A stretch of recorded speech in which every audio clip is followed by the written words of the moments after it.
Lego fans won't be able to join one of the most epic battles in Middle-earth history. Warner Brothers has canceled the planned Hobbit Battle of the Five Armies DLC for Lego The Hobbit. It would have given players the opportunity to relive events from the third and final Hobbit movie, which was released after the game, but now they'll just have to make do with a blocky recreation of the first two films.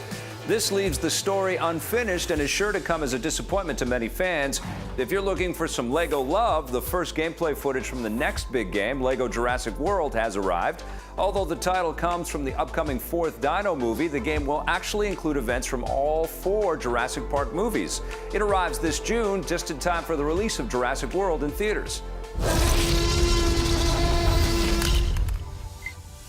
RPG fans have a reason to be disappointed. King of Pirates, the latest game from Mega Man creator Keiji Inafune, has been canceled. The game was first announced back in 2011 and would have been an action RPG for the 3DS, but the developers say that sudden changes in the marketplace have made them drop the project. Inafune's other big game, the action platformer Mighty No. 9, is still on track to begin rolling out this spring. Here to help me discuss some of these rather disappointing rundown topics is my pal, Scott C. Jones. Whenever there's a disappointing rundown topic, Vic brings me in. I put up the negativity signal all up in the sky, and then you come enough. out. That's enough for your jokes. All right. Okay, yes, the Battle of the Five Armies dropped as DLC for Lego Hobbit. I know that you've been crying all morning when you heard that news. Well, you know, my Hobbit tank's been filled for quite a while now, and I think, you know, maybe for the guys who work on the Lego games, maybe they're creatively a little bit up against the wall here, because I look at your review of the last Lego Batman game, and it wasn't the most positive review, and you were very excited. Well, I was excited about all the talent that was put into the game, but yeah, it did feel like they were kind of running on fumes a little bit. Yeah.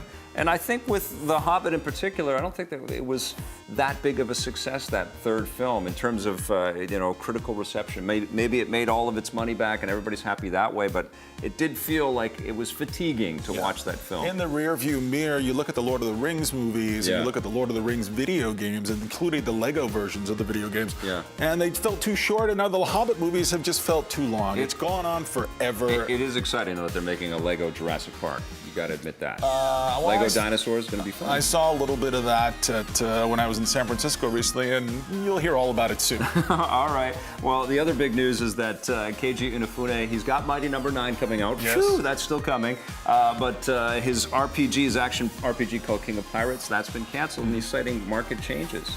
Well, you know, I think he's an artist who's been a little bit frustrated for a long time now, and I think he had high hopes and aspirations that he was going to make something new and groundbreaking and connect with a whole new group of people that he hadn't really connected with before. I'm glad Mighty No. 9 is still apparently on track, but looking at this, I don't even know what it was, Ninja Pirate role-playing game for the 3DS. I don't think it's a huge, it sounds like a big deal. I don't think it's actually too much of a big deal, though. And I think he's learning a ton. I mean, let's be honest, with Mighty No. 9 and getting out in the crowdsourcing kind of world out there and looking at multi-platform releasing and self-publishing, and that's probably all shaped the decision. I know that this is kind of a rebirth for Keiji Inafune's video game career with this new game coming out, and I think we're going to see some really exciting things. I wouldn't be that surprised to see some kind of derivation of King of Pirates reappear as something else down the road. We're always rooting for these guys. If you want to enjoy a Keiji Inafune game, go back and play the original Dead Rising, which was amazing. All right, well, speaking of indie game development, let's take a look now at an indie hit. It's called I Am Bread.